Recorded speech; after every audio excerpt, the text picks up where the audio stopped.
Alright, what's up everybody? Brian with you from TheGameCommon, and we are continuing with our AI-only championship series in Civ 6. We are still in our knockout rounds. We knocked the first 6 civs out in our last 2 rounds, and so now we're down to 18 civs. So we're breaking them up into 2 groups of 9, and once again we're going to eliminate 3 each time, which is then going to put us down to the final 12, and then we'll put all 12 together, and we'll probably end up doing another 2 rounds with 3 eliminations each. Actually, maybe we should just do 2 eliminations each at that point, because then that takes us to a nice sexy 8. Then again, final 6 might be better. I don't know. I'll think about it. I'll look at comments, see what you guys say. Alright, so I ended up grabbing all 18 civs. I rewrote them down, and then I randomized them in, you know, the most efficient way possible. Essentially, I pulled up a random number generator and went 1 to 2 and gave everyone a number 1 or 2. So that's how we got our groups here. So in group 1, we have Frederick Barbosa, Chandra Gupta, Yaverman, Catherine, Gilgamesh, Gandhi, Tamaris, Congo, and Peter. So we actually have both India civs in this group here, which is rather interesting. In group 2, we have Mongolia, we have Gorgo, we have Aztecs, we have Netherlands, we have Mapuche, Korea, China, Shaka, and Canada. Actually, at first I thought this group was a little heavy. Like a lot of the favorites are over here, but actually there's quite a few in 2 as well that are pretty dang good here. Obviously, Germany, Chandragupta, Gilgi, and Peter and Thomas are all going to be heavily favorites here. Only 3 are going to be eliminated, so I would actually imagine one of the favorites is probably going to get eliminated. We're going to go ahead and, ooh, I totally forgot to do this. Let's go, no. Custom, turn on score victory, and we're going to go back to 225. Okay, good. None of that matters. Shuffle. We went back to shuffle map. Hopefully it's going to load in. If not, then I'm going to switch the map type. But we'll pop back in the game as soon as we're loaded. Hey, it loaded in. Sweet. Let's do it. All right, cool. Yeah. Luckily, we only have 9 civs this time, so we're not going to get as many prompts about, you know, everything. But anyways, let's go continue on. And Russia with white. Interesting. I don't think I've ever seen Russia with the white colors. So they spawned in the northwest. Germany is then to their southeast. This map is a little different. It kind of looks like a Pangea map, but it's a little bit different. What's happening here? Why are you constantly popping this out for me? I'm not sure. India then, is that Chandragupta? Delhi? No, that should be Gandhi. Okay, then there's a couple city-states, well, a single city-state, and then Congo's down here to the southwest, and then Congo's got Chandragupta to their east, and then Scythia's over here on the east coast as well. That's a rather interesting map. I'm not quite sure how I feel about it. I mean, it seems fairly balanced. Like, why is this stopping, though? Is that happening every turn? Oh, I know what happened.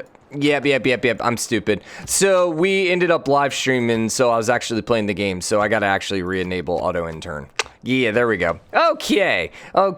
France is over here on the east coast with Samaria not too far off of them, and then Khmer's up north with a bunch of room all to themselves. And this actually is really one big map here. This would be the most amazing, actually, no. This would be the most amazing Panama Canal. No, sorry, not Panama Canal. Golden Gate Bridge, because it would actually connect the 2 continents. But they actually do connect up here. I actually really like this map. This is one of the more cool Pangea-ish maps I've seen. I don't know if this is strictly Pangea, though. But I like it. I like it a lot. Immediately, Khmer seems like they have a whole bunch of room. So they seem like they have the best advantage, but as we've seen before, that hasn't always translated. Now, they are actually throwing down their cities, so they're immediately doing better than a Teddy was doing, for example, in the last episode. Shoot, I forgot to accept that one. Yeah, your delegation's most welcome. France has 2 towns. Samaria both has 2 towns. The AI seems to be doing a little bit better job of actually not chasing spots across the world. Yeah, it seems like everyone has both of their original towns down right now. Germany and Russia are currently about to be fighting. Germany never got their second town. No, they did not. They didn't get their second town because Russia ended up ninjaing their town. I don't think they're at war yet. The funny thing is, this might actually be really bad for Germany. Now, Novgorod is flipping, but Russia's kind of in a better spot, I think, right now to survive this war. And India is also coming to put their warrior, to put their third city over there too. Huh. All right, so the survivor of this is going to have to then deal with Gandhi. There's a lot of city-states kind of blocking in this little territory here. So that's going to be a rather interesting war. That's probably going to be the only early game war, except for maybe France and Samaria. Now, France and Samaria could be friends. Nope, never mind. Because Samaria generally likes their neighbors, unless their neighbors don't like them back. And, well, there you go. There you go. Scythia has a lot of room here. Chandragupta has a lot of room, although Chandragupta is going in forward settling Congo. So we're probably going to see a war there. Congo, though, at least to their credit, settling in the other direction. So did Germany survive this is the question. Maybe? Maybe? If Germany is able to flip Novgorod, which is flipping in 9 turns... And they're able to... Oh, they just lost their settler to Russia. Oh, no. Oh, no. So they're going to get a second city, but then Russia... Oh, man, I don't know. This is kind of still up in the air here. This is a very, very interesting map here. The settler can't really go anywhere without being taken. We'll see if Germany takes it back. They really need this city... No, they're more concerned with the war right now. Interesting. I mean, Russia has 2 cities, so they're able to pop out a heck of a lot more warriors. At least to Germany's credit, they are working on another settler. The thing is, they really need to take their settler back. Unfortunately, they're skipping it, and it actually looks like Russia is going to be able to pull off this war here. Now, Russia needs to get this settler... Nope, Germany grabbed it back. Okay. I was going to say Russia needed to throw that settler down as quickly as possible just to keep loyalty, hopefully, in that city. There is a nice couple locations right here, especially on that river. If Germany could forward settle on that river, that would be really great for them, but it doesn't look like that's going to happen. They really need Novgorod to flip as quick as possible. Now, they are going to finish that warrior before it flips because the production, I think, triggers before the city flippage. So that's going to be... That's really good for Germany, just mostly because it knocks out one of the city productions. Also, too, as you can see, it's kind of distracting some of Russia's units. Although, in scheme of things, Germany is also being distracted by that, too. So, Germany, I think, is now going to survive this because Novgorod ended up flipping. It's not Novgorod. I always say Novgorod because of freaking Witcher. Which, by the way, Witcher TV show... It's been so hard. Me and Emily, it took us like 3 days to watch the first episode because she's just been working stupid hours. And then Puppy is just not been wanting to let us watch it. But first episode, really digging it, really digging it. Gonna have to get back to the game, which apparently I was reading an article today where like a couple 100,000 people started playing the game again because of it, which, yeah. I never ended up beating Witcher 3. I beat the main storyline. I never beat all the DLC. I got to like the last DLC and just didn't get through it. Part of it's because I'm such a completionist, but you know, really good game. If you're 18 or whatever it is. What is it, 17? I don't know what the mature games rating is. What it is. So Germany now has archers, so they're going to be fine. They're going to have no problem being able to defend their territory now at this point. The question is Russia going to be able to take back Novgorod? You know what? Screw it. Let's actually look this up. Novgorod. That's not how you spell it. N-O-V-G-O-R-O-D.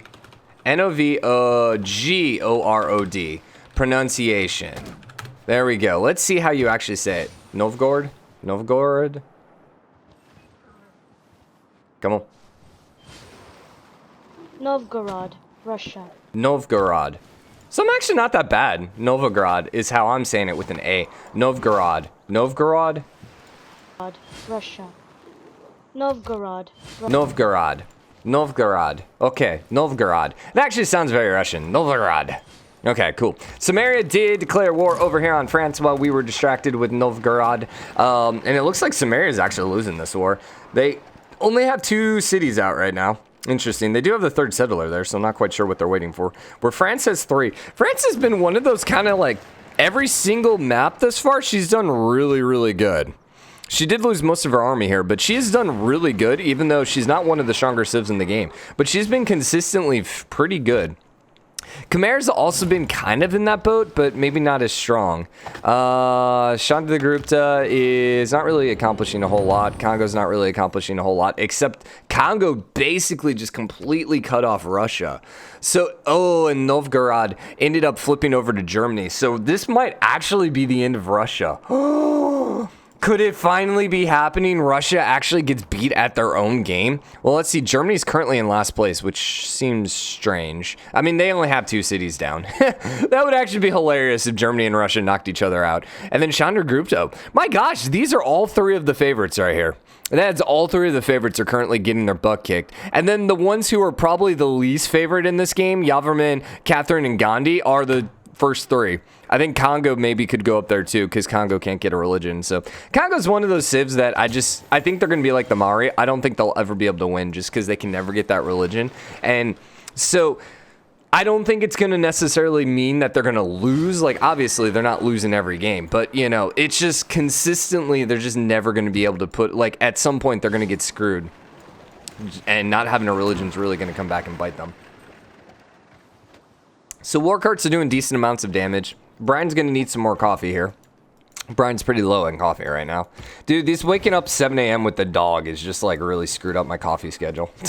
I'm drinking so much more coffee now. It's like, oh. The worst part's like 10 o'clock and I'm like, I want to go to bed. And yeah. I miss my streamer schedule. I miss staying up till like 2 a.m. So Apandana is getting built over in Kangu. These guys are still just building a bunch of troops. So religion. Everyone got finished. So France, Khmer, India, Scythia, Russia. So Russia might be able, if they can get enough religion, to survive. Just based, you know, I mean, that's going to help, I guess, is the point. But if Congo comes and declares war on them, that's bad news. Now, the only thing that might save them is the fact that Chandragupta is probably, like, really itching for war. And right now, the only potential war really is Congo. Unless they go blow up a city-state or 2. They only have 2 cities right now. They have the 3rd settler. I'm not quite sure what he's waiting for. Scythia also only has 2 cities. Huh. I'm not quite sure because it's not like they're even trying. They're just kind of sitting there. They're pulling a Teddy right now. Dude, 4 cities over here for France. Man, France is rolling. Khmer's got 3, and they got a 4th settler. Okay. And then I think that was pretty much everyone. What was Congo at? I think Congo was at 3, right? Congo was at 3 with the... No, 4. Dang.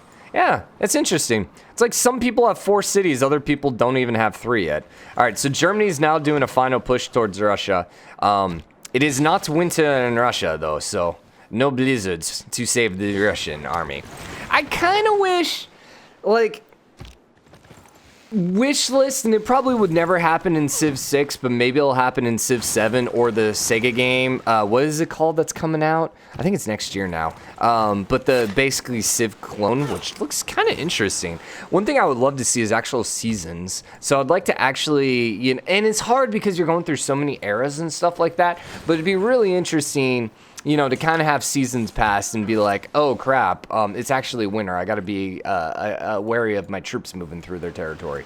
Once again, I don't know how you do that with the years. I would have to like spend some time really brainstorming that to actually see if that could even work. But you know, who knows? A couple people building Machu Picchu, Pff, whatever. But it looks like Russia's gonna finish it, which in the scheme of things might benefit Congo and or Germany if they end up conquering them. 14 turns, yeah, they're in first place right now. Russia is getting the catapults, which could potentially help. Germany is bringing a butt ton of archers, though. Plus, then the horsemen here are going to help. I just don't know if they have enough horsemen right now. And then they have 2 settlers. Okay, you might want to do something about that. And here's the irony. Through all of this, we have India just hanging out over here. And India is just getting stronger and stronger and stronger. What is their military at? They're at 355. They're a little stronger than Germany. I don't see Gandhi, because isn't Gandhi like peaceful? St. Petersburg is falling. Never declares wars for which he can be branded a warmonger. So he won't actually declare war on Germany then. But he might declare war on Germany if Russia has enough diplomatic favor. We can't do trades right now because the timer is ticking. I'm actually kind of blown away that Russia's holding on to their town right now. St. Petersburg lost a lot of population there. Or else it was just smaller to begin with. Machu Picchu is not going to get finished here. So it looks like Russia is going to get officially eliminated. Wow. Wow, I hoped it would happen, but man, I feel so bad for just rallying against Russia. It's just like, dang it. I'm sorry. I'm sorry if you're rooting for Russia. It's just, they're so overpowered. Like, they are so overpowered. Like, there is no doubt. I think, like, I have legitly considered every single time I've done these AI-only series to not have Russia in the game because they are just so ridiculously overpowered in this particular mode. But then you might be asking yourself, well, Brian, why have they not won? Because, I mean, it's a lot of luck. I mean, just because you have the best sports team in X sport doesn't mean you're going to win each year. France is doing really good. Just simply because there's a lot of luck that comes into it. Like, players might get injured, you might get a bad start. And I think, honestly, like, every time Russia's been eliminated, it's usually been because of a bad start. In this particular case, it wasn't so much a bad start as much as it was, I think, man, if they want to put their city over here at Novgorod, dang it, I forgot it. Hold up. Novgorod. If they want to put Novgorod over here and would have instead maybe stuck to this river or maybe even down here, they would have been much better. Because, like, Germany crossing over to get to their city here would have been so much more difficult. Congo actually was the one that provided the final blow. And so with that, Russia's officially eliminated from the 2019, whatever you want to call this championship series, almost 2020. Are we going to finish before 2020? No, it's probably going to be right around the new year when we actually finish this series. Where is Russia on my list? There you are. Goodbye, Russia. Wow. Would never have guessed Russia being the first one eliminated. I mean, they let's be honest, Russia has not been as dominant this entire series.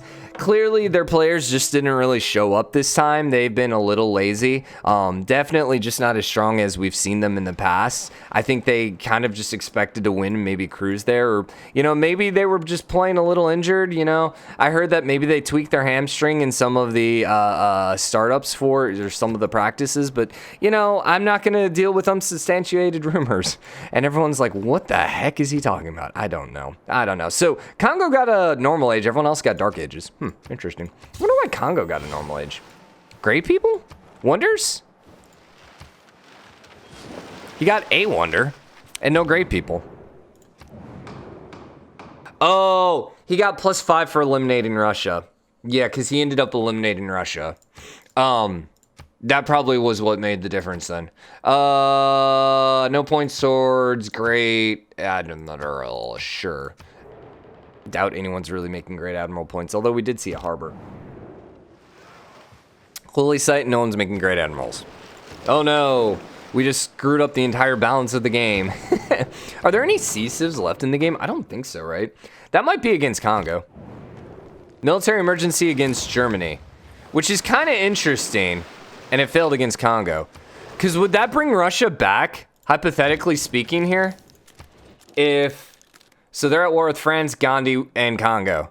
So if St. Petersburg flips, well, most likely if Congo ends up taking St. Petersburg, they're just going to hold on to it. If India ended up flipping it, what happens at that point? Does Russia make a reappearance? That'd be kind of hilarious. And then watch Russia come back and actually not get knocked out. Be like, no, it's too late. I already crossed them out on the list, dang it. They can't come back. That would be a comeback, though. That would actually be hilarious. Okay, Scythia, that was some aggressive city placement here. That was some very aggressive city placement. I mean, they're kind of trapped over here in Yaverman. Speaking of aggressive city placement. Okay. Sure. What are we looking at right now in score? So Russia's eliminated. It's only the bottom two. So right now it's Gilgamesh and Frederick. But it's really close. Chandragupta's right there as well. I think in like the last group stage, by the way, I was looking at comments and I was like, oh, whoopsie. I kind of maybe forgot at certain periods of time that someone got eliminated. And so, you know, just make sure and clarify with everyone. Only 3 are going to get eliminated. So I should be down to 15 civs after this. So if at some point I'm talking about like the bottom 3, keep in mind, I will register that Russia is eliminated, and so then only 2 are going to be eliminated in addition. And if I accidentally cross off a 3rd, I will realize at some point, because we're not going to have 15 civs, we'll have 14. Okay, so St. Petersburg did flip over to Congo. Kind of actually expected that.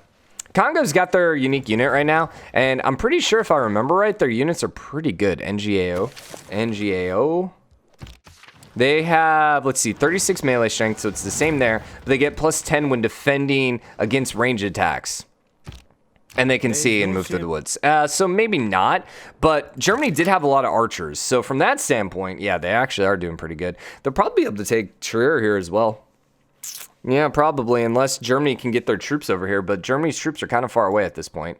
So they're struggling. India also has those Varus. Like, we might see Germany get completely knocked out here. Maybe. It just really depends on Gandhi and how aggressive he wants to be. Chandragupta has a whole bunch of units as well, but he's not declaring on anyone. He hates Congo. I wonder if at some point we see him actually come declare.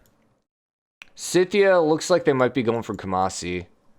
Samaria is definitely struggling here because France is just like, dude, I don't know, man. I'm like blown away with how well Catherine's been playing this entire series. She has been a dark horse for me. I don't know if there were tweaks to the AI. I don't know if this mod, for whatever reason, gives a slight bonus to Catherine. I like, maybe she's just been getting the right agendas, secondary agendas. I have no idea, but she has just been like baller every single game. I really kind of hope now she makes the final 6, 8, whatever we end up doing. I'm trying to remember. So we have the mirror map, which I think is only 4. Yeah, I'm trying to remember. Can we do the mirror map with 6 people? I know there was the 6 armed, which is what we've used in the past. The only downsides with the 6 armed snowflake or whatever it is it really benefits whoever can make the middle. Like, whoever can get to the middle first, it's just like GG at that point. So that's where I kind of want to use the new mirror map. I just don't remember if like 6 works right on it. Sea state emergency failed for her. So she's actually pretty well loved then, too. Or at least people don't want to mess with her, one of the two. Might actually be the secondary. She's at war with Germany. She's got 330. Chandragupta, dude, and Tomras right now, and Gandhi. All with some massive armies right now. Yavamin city did end up flipping. I wonder what Scythia's thinking about doing here. Is she at war or like... She's at war with Germany. So maybe she's just trying to get some troops over there. India is pushing towards the capital here. But those Varu are going to get wrecked by these archers. And Congo decided to pass up Trier. But here's the thing. If Congo ever gets a golden age, bye-bye Trier. Bye-bye. And then Chandragupta, I don't even know yet. He's just amassing troops, man. He's just amassing troops. What are we looking at score-wise right now? Germany and Gilgamesh are still in the danger range. Come on, Gilgi. Come on, buddy. Come on, buddy. I believe that we can win. He's probably my favorite, although the war cart nerf was just terrible. I mean, it wasn't a direct nerf, but just the fact that you can't rush out knights anymore was just like... It was probably a necessary nerf, but it really, I think, took Gilgamesh from, like, top 3. At the time, I think they were the number 3 civ, most powerful civ, to probably now top 10. Probably closer to the bottom of the top 10. Just because you can't just chain. Like, you could just chain domination so well if you queued it up right. Like, even on Deity, you could just war cart, wipe out, like, 2 cities for the neighboring AI, and then get the early knights and just walk right over them. The other thing, too, to kind of keep in mind, I don't think war carts require any resource, but knights requiring iron, that's what's really different, too. Since you actually have to have a certain amount of iron now, it can be a little harder to get knights. Let's lose recon. And we're going to do, no, we'll do 100% production because it's going to be the exact opposite because everyone's a warmongering punk. We should have wrapped this episode up. Heavy Cav got 5 and gold is negative 50. When is our next era? 9 turns. Okay, that'll work. That'll work. So we have a rather interesting first episode here. I wonder who's going to grab that. I mean, that's definitely going to be a Chandragupta city if it sits there long enough. Samaria could be in a very bad spot here if they get a Dark Age. Very bad spot. Here's the other thing. Did Samaria have a religion? Khmer, India. No, so they're not going to lose loyalty for that. But France is going to get a lot of religious spread here. Yeah, they're going to get a lot of religious spread. And their guys are going to end up fighting here eventually with Scythia's. And we'll see. She's still at war right now with Germany. Germany just kind of like got the entire world at war with them. They're basically just trying everything in their power to hold on to their capital right now. They're doing pretty good, though, on combat strength. Yeah, they're doing pretty okay. Gandhi is definitely a lot lower now than he was, and same thing, Congo is not looking that much stronger either. So it seems unlikely either of them are going to be able to take anything. Hopefully France. Yaverman's doing pretty good for himself here as well. Yeah, he didn't pull a Teddy and just break when his city flipped. But yeah. Samaria essentially is only surviving, I think, at this point because Germany grabbed the ire of all the other major civs around them, which is kind of sad. Because once again, like, Samaria is so good early game, so good. And, like, they have 0 war carts. They kind of missed their war cart boat. And all they have right now is a couple crossbows. Like, they are just, like, weak as heck. Actually, the weakest civ right now. And Yaverman's right there, too. But Yaverman's popping out knights, at least. But Yaverman also is not really near anyone, so they don't need to be strong. Okay, well, we're going to wrap up this game, this episode right here. Gandhi got a golden age. Everyone else got normal age except Germany and Sumeria. So, Trier, are you flipping now? No, you are not. Everything else for Germany is probably going to be okay. And then Sumeria seems to be okay as well. All right, I hope you guys enjoyed it. If you did, drop a like, comment, let me know what you think. As always, hit the subscribe button, join the game, comment, share your support. Next episode, we're going to continue on, and we're going to see who's going to grab the last place, I guess. So until then, later, everyone.